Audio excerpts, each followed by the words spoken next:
Good morning. Thank you for joining. I want to just thank the Thank Foundation, Dr.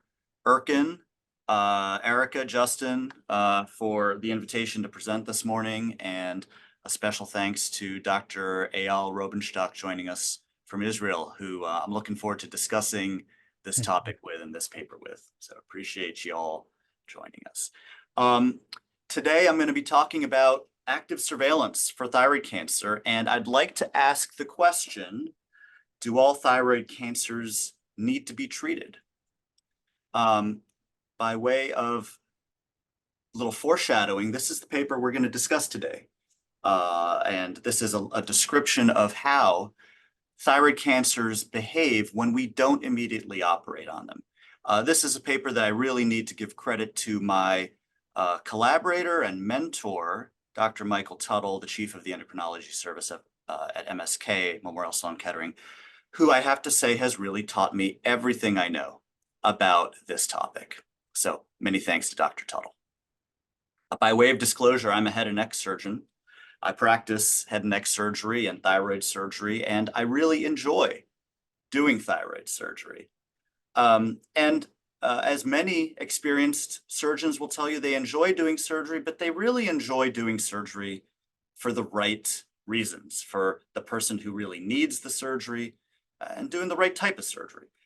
Because if I could summarize the last 10 years of advances in the entire field of thyroid cancer, I think it comes down to this slide. We can do a lot, and we can make a delicious meal, and we can add lots of delicious condiments to a delicious meal, but more is not necessarily better. This is the story of the last 3 decades of the incidence of thyroid cancer in the United States. It's been going up. And if you look carefully at this increase, the entire increase in thyroid cancer incidence in the United States, a tripling in the incidence in 30 years, comes from papillary thyroid cancer, not from poorly differentiated, not from follicular thyroid cancer. And during this time that we're seeing more and more diagnoses of thyroid cancer, we're not seeing more deaths from thyroid cancer. Thankfully, the number of deaths from thyroid cancer in the United States is the same every year and has not been increasing. It's about 1,500 deaths a year. And obviously that's 1,500 too many, but as the incidence is increasing, we're not seeing more lethal thyroid cancers. We're just seeing more thyroid cancers. Nearly all of this increase comes from thyroid cancers that are less than 2 centimeters in size. And I picked that 2 centimeter cutoff for a couple of reasons. Number one, that's essentially the border between a generally palpable and a generally not palpable thyroid nodule. And I'm also going to show you that that's the cutoff we use for when we offer active surveillance to a patient with papillary thyroid cancer. So one of the questions that epidemiologists have been asking for a long time is, why is only one line going up? If in fact there is more thyroid cancer being found in the United States, shouldn't that mortality line also be going up? Shouldn't some of those cancers be resulting in death? Well, the reason that only one line is going up is that, in fact, the number of cancers out there in the world, thyroid cancers, is probably not changing. It's probably steady. And the percentage of those that are lethal thyroid cancers, aggressive thyroid cancers that take a patient's life, is probably the same from year to year. And probably we're just finding more of that big reservoir of hidden thyroid cancers. And in fact, what I'll show you is that really it looks like this. There are a lot of thyroid cancers out there that never go on to be found and never go on to cause a problem for patients. This is important context to know when we think about how to treat these patients, because that increase in incidence is now widely accepted as not being an epidemic of disease, but really an epidemic of diagnosis, because we can now, with ultrasound technology, find these sub-centimeter little nodules. We can put a needle into them quite easily with our excellent radiologists and technological advances. And as this data from South Korea shows, I'm showing you this right here, this increase in incidence in the United States, but in the South Korean context, look at the epidemic of thyroid cancer in South Korea. This epidemic is entirely attributable to healthy people with no symptoms being screened for thyroid nodules and thyroid cancer. And the more patients you screen, the more thyroid cancers you find. It's a very, very strong association. So this is a subclinical reservoir. And the more patients we put an ultrasound probe on, we will find that most patients, by the time they're in middle age, actually have thyroid nodules, even though very, very few of them are palpable. Another way of thinking about the subclinical reservoir is this well-known paper here. This is the original of a series of autopsy studies that demonstrate that if you take people who've died of other causes, who never had known thyroid disease, you take out the thyroid gland, you slice it up. If you slice it up finely enough, you find that 36% of these supposedly normal thyroid glands actually have a small thyroid cancer in them. Very, very similar to prostate cancer in men. Many men develop small prostate cancers, die with prostate cancer, not of prostate cancer. And an interesting little tidbit that I'll mention is that number, 36%, it ranges from 10 to 30% in different autopsy series. It depends how thinly you slice up the gland. The more thinly you slice it up, the more little PTCs you'll find. Something very interesting is that in this country, the incidence of thyroid cancer is much higher in women. It's 3 times higher in women than in men. And for a long time, people have wondered, could this be some hormonal influence? Why is thyroid cancer much more common in women? Interestingly, the prevalence at autopsy in these autopsy studies is the same in men and women. Those little occult papillary thyroid cancers are just as common in men as they are in women, but we pick them up. We diagnose them 3 times as effectively in women because women go to the doctor more than men. And that simple difference in behavior leads to many more diagnoses in women. The end result in this country is that for every detected papillary thyroid cancer, there are 1,000, I estimate, 1,000 sitting out there, subclinical, occult, waiting to be found. And this is excellent if you are a young surgeon looking to start your practice and you want to get busy. There are 50 to 100 million Americans out there with small papillary thyroid cancers, and they're easy to find with an ultrasound probe. But the question, of course, is, do we need to find all of these? I'll introduce a term that epidemiologists use called overdiagnosis, which is diagnosis of a cancer that would not go on to cause symptoms or death. And this is in many ways not an intuitive concept to patients, to educated people, even to many doctors, the idea that a cancer might not go on to cause symptoms or death.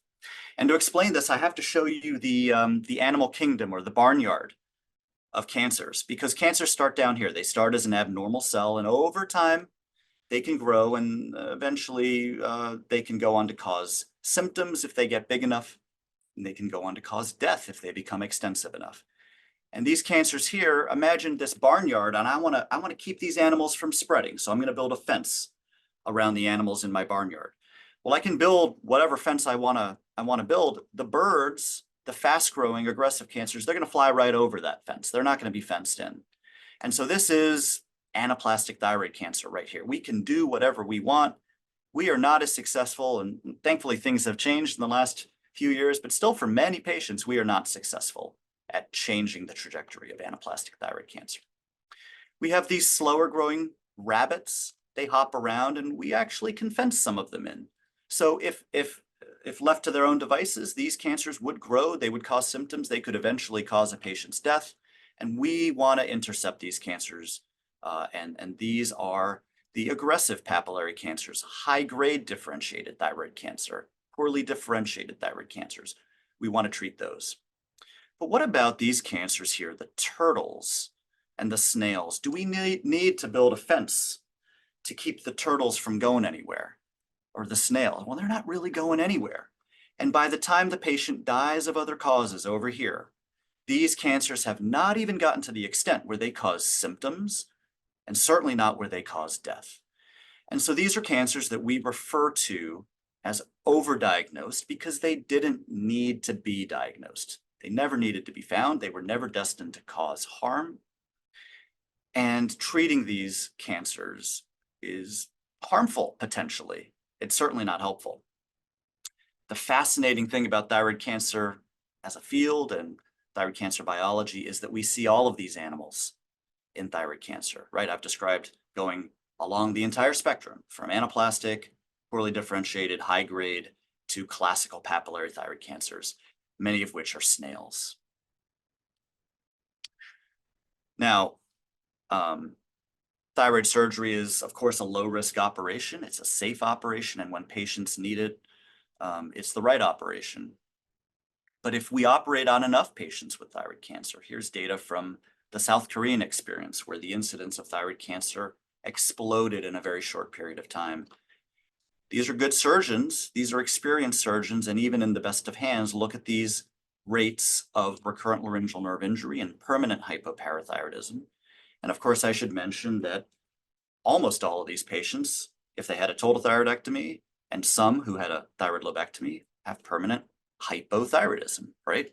And we know that many patients feel the effects of thyroid hormone replacement, and they don't feel right.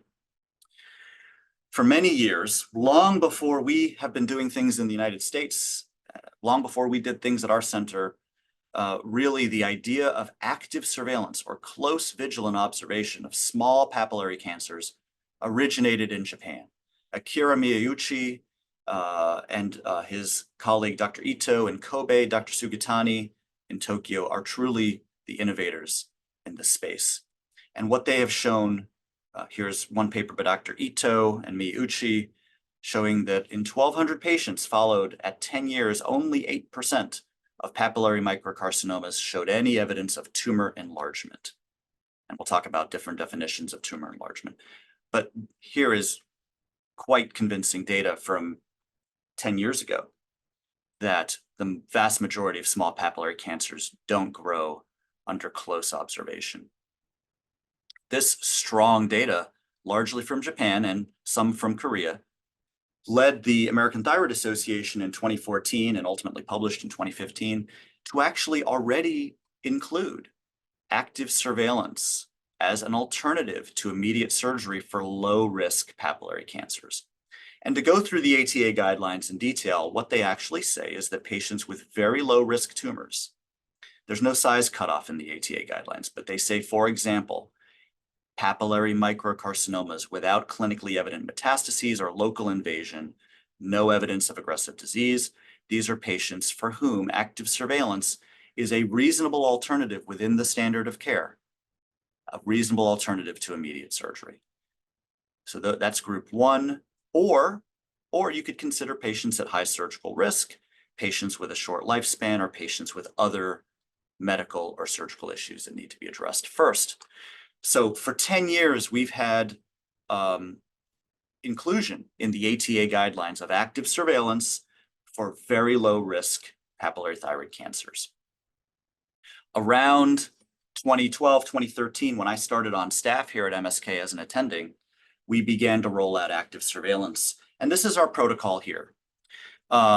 We offer active surveillance to patients with either biopsy-proven, cytologically Bethesda category 6 or Bethesda category 5, that's PTC or suspicious for PTC, up to 2 centimeters in size, provided that that papillary cancer has no suspicious lymph nodes on the ultrasound, no evidence of extrathyroidal extension, although I'll tell you that in the last 5 years or so, we're actually very comfortable if that nodule is bulging anteriorly, pushing towards the strap muscles. We don't consider that to be highly worrisome. I will add a caveat. We do look very carefully at the posterior capsule, and we are a little bit selective about whether we're going to offer active surveillance to patients where that nodule is pushed up against the posterior medial capsule at the location of the nerve insertion. Still, though, I'll say that's a caveat. Many patients where that nodule contacts the posterior capsule are very reasonable candidates for active surveillance. The active surveillance plan looks like this: ultrasound every 6 months for 2 years, then every year for 3 years, and then every 2 to 3 years if it remains stable. The observation plan is often done by our endocrinologists. We have different practices here. I tend to follow the patient alternating with the endocrinologist. Once that thyroid nodule shows itself to be stable, which it usually does, these are very quick visits. Patients are happy. They get their ultrasound, they come in, they're happy their nodule is stable, and they're happy to move on with their life. We do tend to recommend surgery if the nodule grows by 3 millimeters. We got this from the Japanese. That's simply 3 millimeters in axial dimension. Not an indication that something aggressive or bad is happening, simply an indication that the tumor is growing and will probably continue to grow. Sometimes if there's significant radiographic change, we think there's extrathyroidal extension developing. We think the tumor is changing. Maybe there's a lot more microcalcifications than there used to be. Sometimes we begin to think about surgery, but that's a bit of a gray area. And of course, patient choice. Patients always have the option to go and switch over to a surgical approach.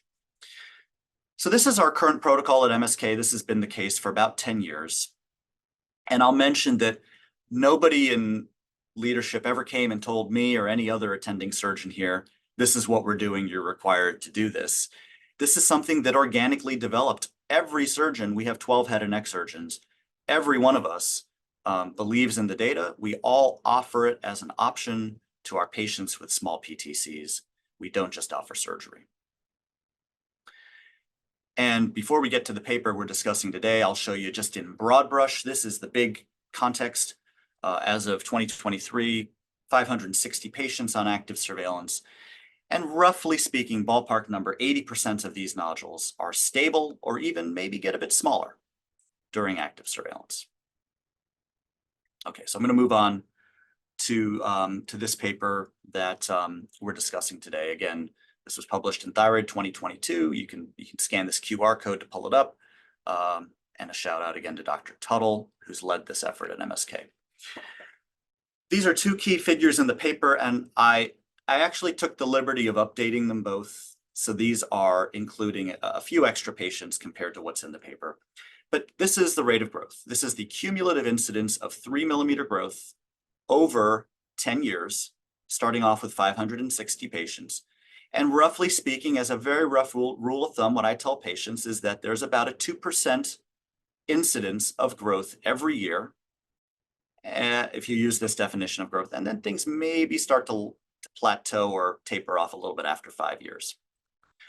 You can see that a little bit more clearly if you use another definition. This is sort of becoming a more common definition in the active surveillance literature, 72% increase in volume, chosen in some Japanese and Korean literature, just because it's a little bit more, volume is a bit more consistent than the 3 millimeter diameter. Just 3 millimeters going from 0.5 to 0.8 mean the same as going from 1.6 to 1.9. Not necessarily. And so if you use this definition of increase, you can see here things begin to taper off after 5 years. Either definition, we end up at about a 20%, 25% risk of the tumor enlarging during active surveillance. Very consistent with Japanese data if you get out to about 10 years. A lot of people ask, well, what's the risk that during active surveillance, a lymph node metastasis is going to pop up? And these patients are being very closely followed with ultrasound, and we know that a small percentage of these patients will develop lymph node metastases. That rate in our series is 3.3% at 5 to 10 years. And I'll mention, out of interest, that even if you go straight to a total thyroidectomy in patients with a sub-centimeter cancer, even if you treat these patients very aggressively, total thyroidectomy on day 1, no active surveillance, the risk of recurrence in a lymph node is 5%. And so patients often ask me, well, what's the chance that during active surveillance it's going to spread to a lymph node? And I'll mention these numbers to them and I'll tell them, well, then the percentage chance that a lymph node will pop up in your neck during active surveillance is about 3 or 4%. And that number is the same if I took out your entire thyroid gland tomorrow. And that's because most patients have microscopic metastases in lymph nodes before they even knew they had thyroid cancer. Very few of those grow and become detectable. That number is probably 3 to 5%. And that number is unchanged whether you take the thyroid gland out or not. It's just the number that eventually pop up. So active surveillance does not increase the risk of lymph node metastases. And of course, as those who treat patients with thyroid cancer know, the development of a lymph node metastasis with classical papillary thyroid cancer does not change prognosis. It is treatable. We include those lymph nodes when we go to surgery, and the patients do not have a compromised prognosis. This is the key figure in the paper, which is the different kinetic patterns of growth. And I'll go through each of these with you. Let me start with pattern 1, because that's my favorite one. This is stability. Okay, so at 10 years, 70% of patients have nodules that just stay right the same size. They don't change. They don't move. They don't get bigger. They don't get smaller. And I'll show you that at 10 years, 15% of the nodules actually get smaller. Some increase.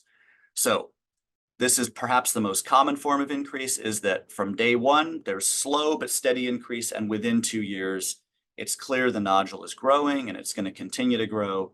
And these are patients where we'll generally recommend moving on to surgery. Okay, so that's this pattern here. There are a few patients that have early growth and then things kind of peter out. This is not that common. This is about 2% of patients. Of the nodules that grow, some just happen to grow slower. So this is pattern 3 here. They just take longer to manifest the growth, and this is about 7% at 10 years. The ones that trick you, that appear to be stable for a long time and then they grow at the end, these are very rare. These are very rare. This is less than 1%. And so this is, I think, pictorially what we expect to see under active surveillance. I'll mention real quick that we accept active surveillance for PTCs up to 2 centimeters in size. There aren't many over 1.5 centimeter that don't start bulging out of the capsule. And so for this particular study, we really limited to just 483 patients up to 1.5 centimeters in size, but most of those patients are between 1 and 1.5. Because in general, we're not biopsying, this is a good thing, we as a field are not biopsying a lot of sub-centimeter nodules these days. So most patients are in that 1.2, 1.3 range. Takeaway messages from this figure. Most PTCs remain indolent, 84% at 5 years, 83% at 10 years. They're almost as likely to get smaller as they are to get bigger. Okay, so about 19% at 10 years will have increased volume, 14% will have decreased volume. And after growth, we talk about surgery. We get to that 3 millimeter mark and we address that with patients. And some patients say, well, some patients are smart and they ask a question. Well, you know, golly, it took 5 years to get 3 millimeters of growth. Do I really need to go to surgery? I mean, what's going to happen? And this is not an uncommon question. Patients become very comfortable with the idea that they don't need, this is not an emergency, the house isn't on fire. And many patients ask if they can continue on active surveillance, and we do accept that with some caveats. We want the growth rate to be slow, so we calculate the tumor volume doubling time. We want that to be more than 2 to 3 years. We don't want the cancer to be in a worrisome location, mainly that posteromedial location. And everyone's got to be comfortable with it, and they've got to keep coming in for their annual ultrasound. What happens if we go on to surgery? Just a plug for a paper that one of our fellows, Lenny Levine, led up and published this year. What happens in those patients who go on to surgery? This was a study of 50 patients out of 550 who have gone on to surgery, roughly half of them because of growth, half of them for other reasons, including patient preference. And this allows us to reassure patients. The findings of this paper allow us to reassure patients. Only about 10% of them so far have gone on to surgery. Growth or progression is not associated with aggressive tumor behavior or death. There was not a single death from thyroid cancer in this group, not a single case of distant metastasis. And the surgery we do when the tumor grows a little bit is the exact same operation that we would have done on day 1 in almost every case.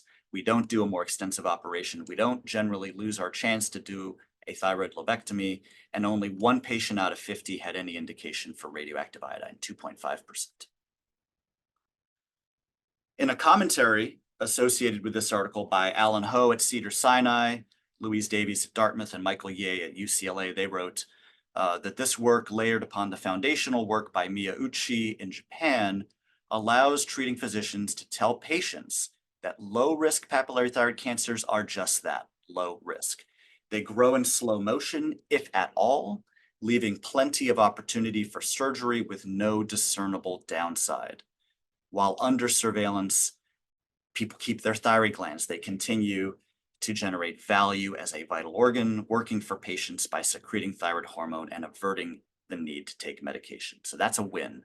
In 90% of these cases, they don't need surgery. That's a win. In 10% of these cases, they get the same operation they would have had on day one. The final slide I want to show you is my favorite slide about active surveillance, and it's not from MSK, it's not our study, it's Alan Ho and Wendy Sachs's study from Cedars-Sinai in Los Angeles.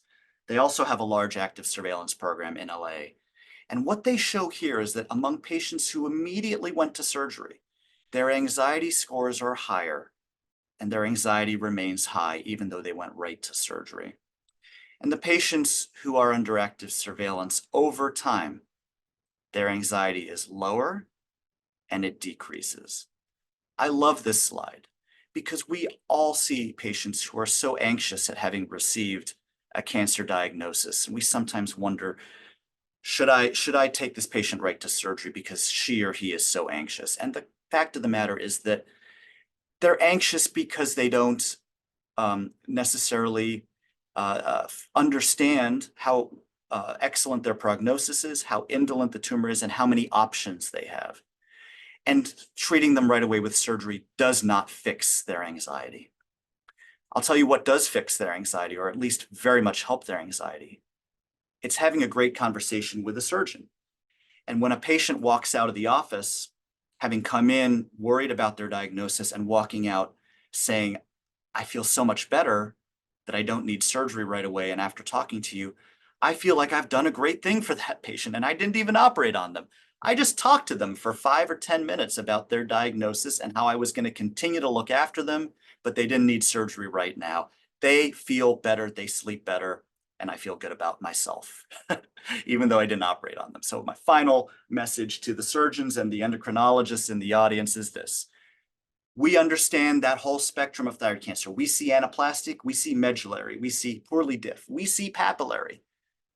And more than anyone else, we're the doctors who understand the full spectrum of disease, and we are the best people to counsel patients on how to avoid low value and harmful interventions. So I'm going to urge you all, don't just do something, stand there.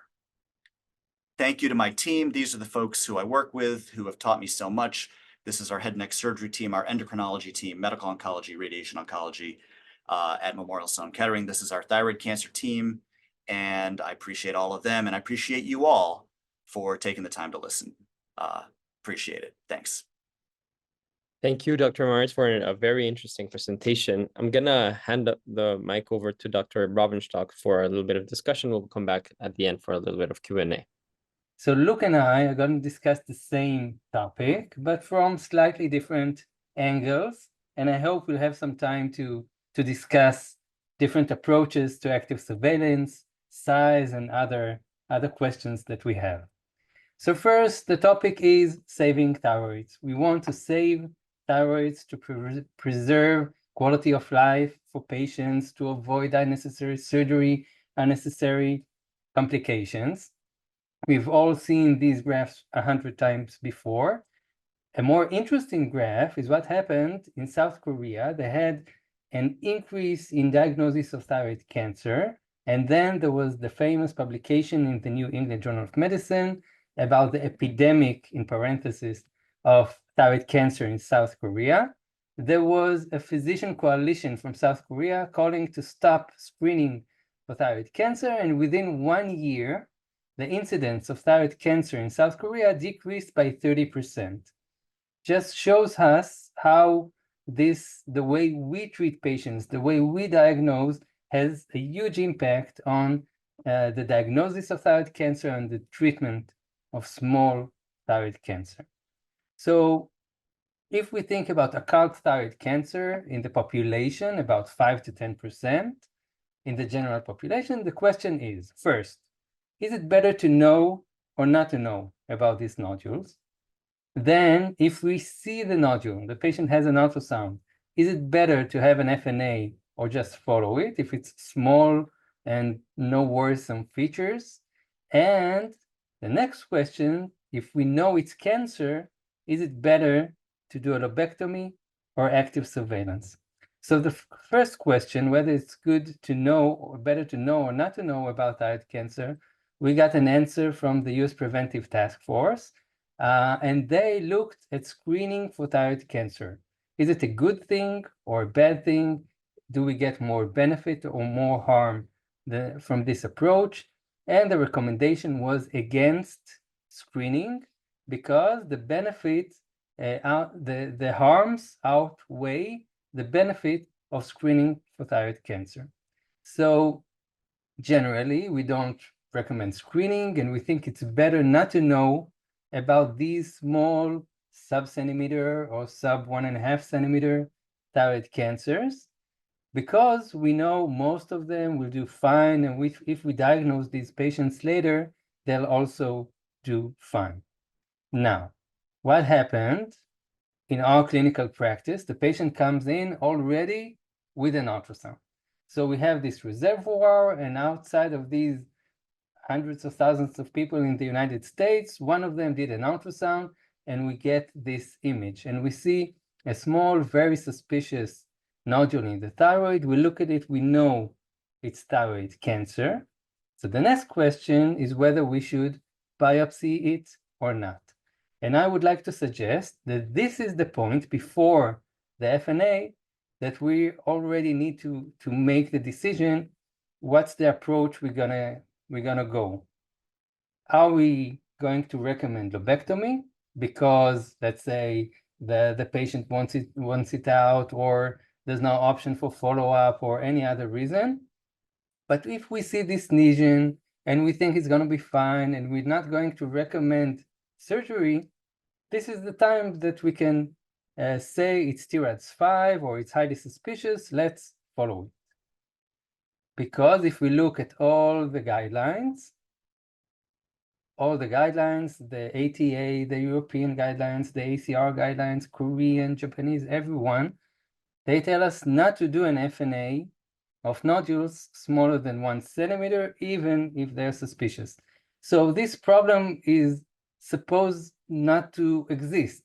Like micropapillary, we should know it's micropapillary. We just need to call it a suspicious lesion on ultrasound that we're following. But in real life, also in my practice, many times patients have small suspicious nodules. They get the ultrasound reports, everybody's worried, they have an FNA, and they come to see us. So just to make the point that not doing an FNA of a suspicious sub-centimeter lesion is the same as active surveillance in the way we approach it and the way we do it. So how do we do it? And I think one of the best publications about this topic is from 2016.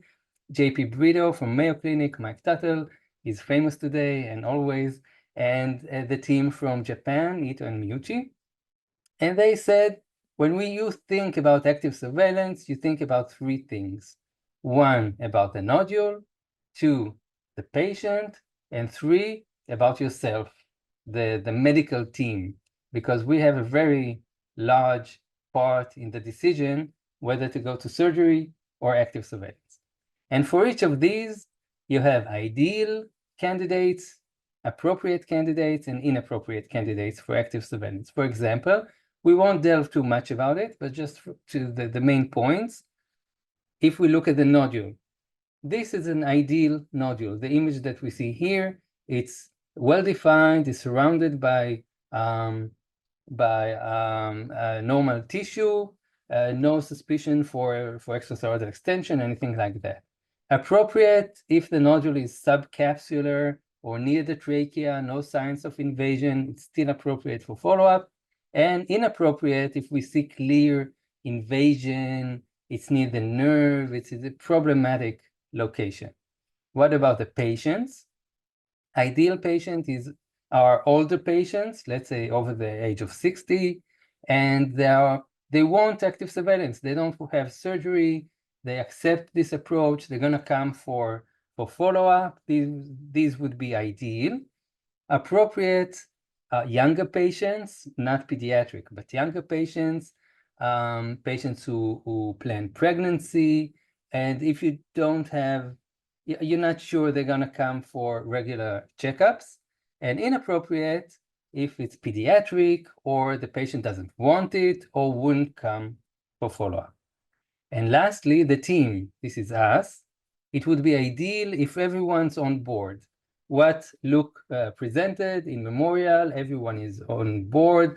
They have the ultrasound, the endocrinologist, the surgeons, everybody say the same things, give the same message to the patient. That would be ideal. Appropriate if you have okay ultrasound and part of the team is on board, though not everyone. And inappropriate if you don't have any experience in doing it, you don't have adequate ultrasound to follow the patient. So I think it's a good way to think about it. And luckily, most patients would be either ideal or appropriate for follow-up according to this framework.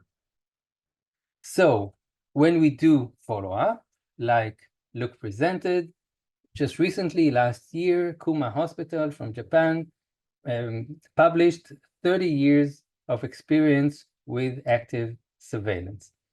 More than 3,000 patients, so this is a very large number of patients. Tumor growth, more than 3 millimeter, was only 3.8%, and when calculating for 10 and 20 years, it was 4.7 and 6.6, so most patients would remain stable. The risk for lymph node metastasis was very low, 0.8, and even at 20 years, they calculated a risk of 1.6%, and none died of PTC. Now, interestingly, let's say many of their patients had a lesion 7, 8 millimeters in size. If they saw growth and the patient was interested in continued follow-up, you'll see here in the however, if the location was not worrisome, there were no other adverse features, and the patient wanted continued follow-up, they permitted continued follow-up up to 13 millimeters, and that's in line with the concept that sometimes we see growth and then stabilization, like we saw in the data Luc presented. So the concept that we were selling when we started doing active surveillance was like this. Most patients will remain stable. If you see any growth, you will detect it within 1 to 3 years, and then the patient will go to surgery. And if it becomes smaller, then even better. So that was a very simple, easy to incorporate in your clinic, a simple concept. Now we have this new study, and it shows a more complicated picture. Now let's look at each one of these options. If everything is stable for years and years, then we're fine, it's easy. If we see early growth, again, we detect growth, we go to surgery, as Luc presented, it's gonna be safe. If we see growth and then stabilization, first, it's a concept that we need to know. We can continue follow-up up to a threshold that we're comfortable with. And if it decreases in size, then great, even better. The more problematic data that we have from this study is these two patterns. One, stabilization for 3-4 years and then gradual growth. And even more worrisome, luckily it's rare, you see here stable lesions up to 5 years and then rapid growth. So what does it mean for us? How does it affect the way we do things? So first, we need a flexible ultrasound schedule. That means usually within the first 2 years, we do an ultrasound every 6 months and then yearly. And after 5 years, we can do even the ultrasound every 2, even 3 years. But we need to know that some patients have delayed growth, and then everything looks okay. Then we see some growth, we need to go back to every 6 months and see that nothing is happening. So that's one.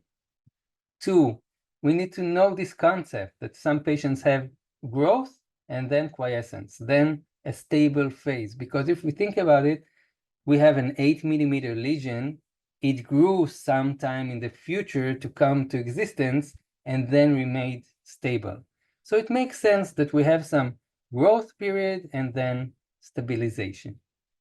Luckily, in this study and also in the Kuma Hospital data, the risk for lymph node metastasis is low and is pretty similar to what we see with lobectomy and, again, as stated, also in total thyroidectomy. Now, the numbers that we see here in this study are a bit different than what we saw in Kuma Hospital. The number of patients who had some growth was higher, and also the lymph node metastasis slightly higher number. So what's the difference? One, the size threshold. In the Kuma Hospital study, less than 1 centimeter, here up to 1.5 centimeter. Definition of growth was slightly different. They used here also a three-dimensional analysis. The patients in this study were slightly younger, 52 versus 57 years old, different populations, different countries.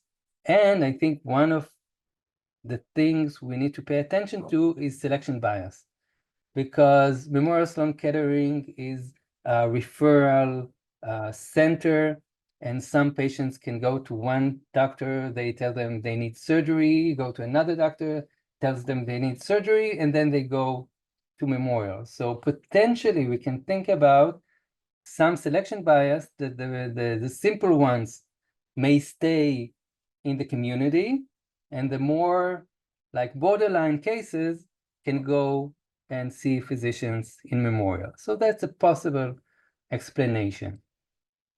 Now let's talk about size. So what's really the size that we need to look for? And the question is the occult thyroid cancers, all of these people living their lives without knowing they have a tiny thyroid cancer in the neck. What's the size of these lesions? And in order to know that, you have to look at autopsy studies. And in 2022, we did a meta-analysis of autopsy studies. You see all the studies, the names on the left. And here you see the size. Now, these were patients who were without a diagnosis of thyroid cancer during their lifetime, and only on pathology, on autopsy, some thyroid cancers were detected.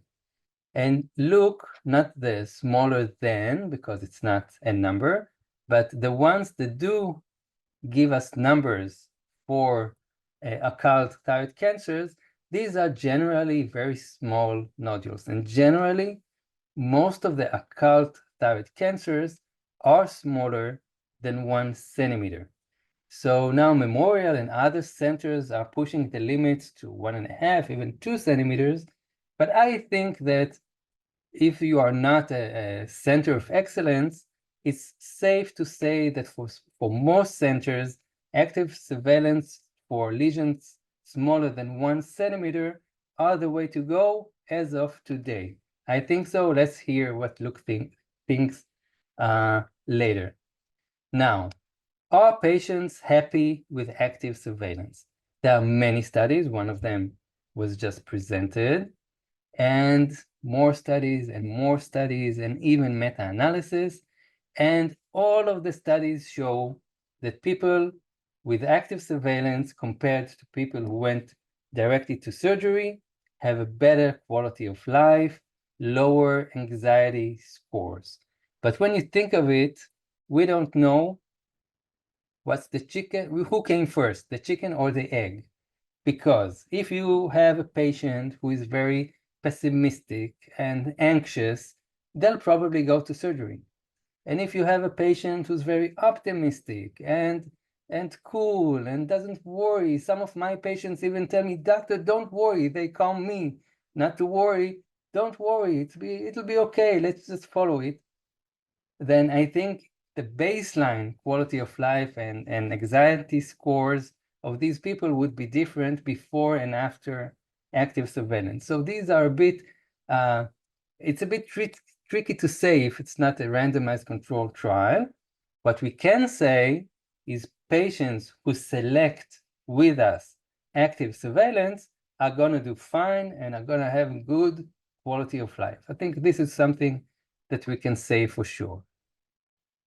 Now, okay, so these are the patients. What about us? Is active surveillance good for us? So for sure, it's more work. If you send a patient for a lobectomy, it's out, you see what it is, and the follow-up can be more relaxed, less ultrasounds, so it's less work intensive.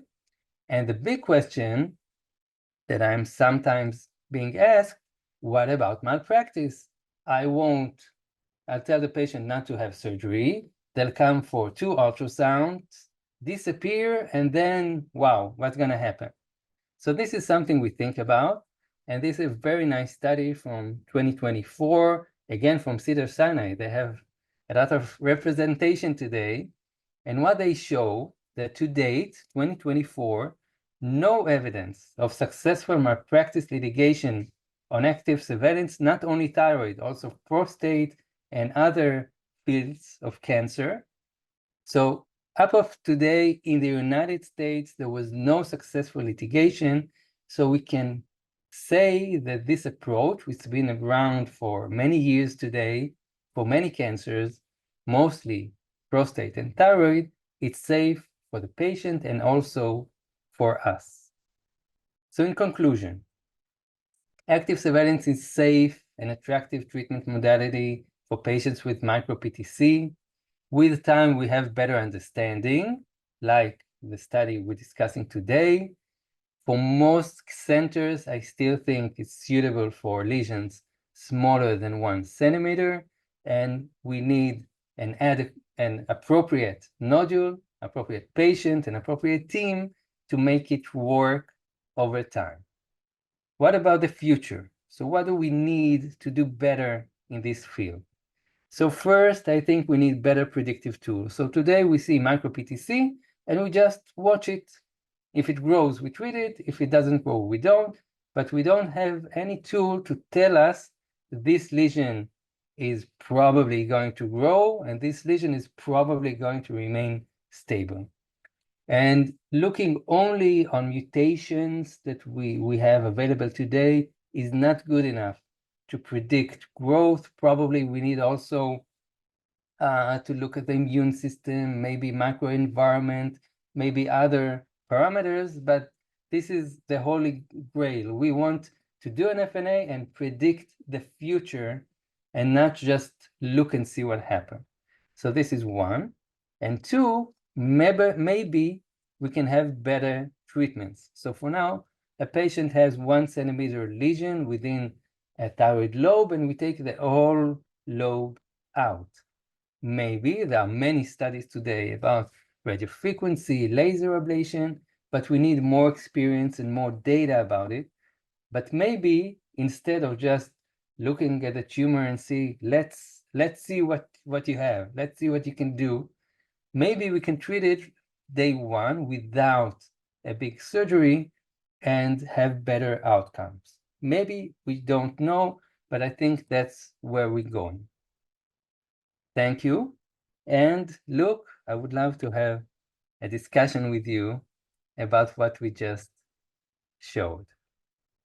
I want to thank you both on behalf of Tyro and the Thank Foundation for your time today, for this incredible presentation. Luc, for giving us like a historical perspective of how active surveillance has changed, and Eyal for giving us, for making us look at the pitfalls and the good things on active surveillance and what comes next. I want to start guiding the discussion. I want to give Dr. Morris a chance to maybe respond to Eyal's comments, and then I'll go to the Q&A that has come from the audience and myself. Eyal, thank you. I thought you did a great job, and you brought up a lot of interesting nuances for a physician out there who's thinking about incorporating this into their practice. I think you're absolutely right. You bring up the fact that we need different elements. We need patient we need the team, and we need the tumor. All three of those have to be in alignment. Starting off, I think it's very reasonable to gain comfort by observing or offering observation to the microcarcinomas.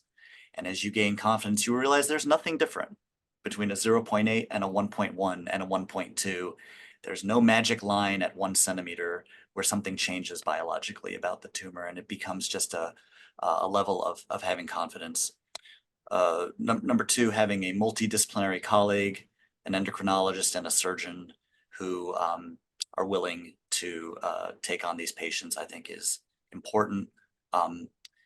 And the malpractice question comes up a lot in many countries, including in this country. It comes up a lot.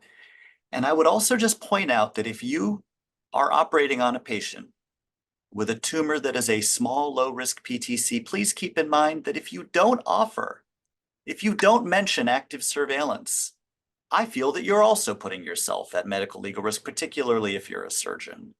If you're a surgeon and you say, hey, you've got an 8mm PTC, time for surgery, and God forbid they are one of the patients who has a complication, I think you will wish that you had discussed active surveillance for that patient and documented that so that they cannot later express the wish that they had been told about it. I saw a comment in the chat from Dr. Brandwein. Thank you for joining, Dr. Brandwein, about Hashimoto's. And the short answer is no, Hashimoto's is not a contraindication. Actually, the Japanese Endocrine Surgery Society has a statement about this. They say very clearly Hashimoto's is not a contraindication. It makes the ultrasound a bit more challenging when you have a Hashimoto's gland, and just keep that in mind. A related question is TSH target related to Hashimoto's, and I see that comment right here. There's one paper recently from Miyauchi's group suggesting that actually TSH suppression might change the trajectory of the nodule growth. Dr. Tuttle wrote a commentary about this and said, this is intriguing. It needs more work. Let's remember that making patients hyperthyroid is not without harm. It's not without harm. Let's have good evidence before we start suppressing TSH levels, in my opinion. And Eyal, I'd love your opinion on that, but do we want to create atrial fibrillation and osteoporosis in lots of patients when the likelihood of that cancer being stable is already 80+%? Are we really helping people by doing that? What do you think, Eyal? Yeah, the answer is in the question. Yeah, we don't have data to support it, and we don't do it as of today. And I don't know of any interventional study going on looking at it. So for now, we don't. If they have subclinical hypothyroidism, we want a normal TSH, Yes, but we don't suppress it. Yeah. Okay, so I'm gonna ask a question right there. Tumor volume doubling times are essentially a measurement of speed, so the distance or growth in time. So I know this is not under the scope of the study that Dr. Morris's group in MSK published, but is there anything that you could tie into the tumor kinetic profile of a patient? And by that, I want to come back to the Hashimoto's and TSH question and saying, for example, do we know that patients with a higher baseline TSH or Hashimoto's thyroiditis, or you name it, TPO antibodies, might behave in a tumor kinetic pattern more so than in another? So I do understand that suppressing TSH might not be the way to go, but how about that patient that has a high TSH? Will that change the tumor kinetic volume? And I don't know, or at least not that I'm aware. Eyal, I don't know what you think. Is there any change in the tumor volume kinetic for those patients that are at baseline Hashimoto's that are found with a nodule or maybe a pseudo nodular pattern in the ultrasound? What do you think?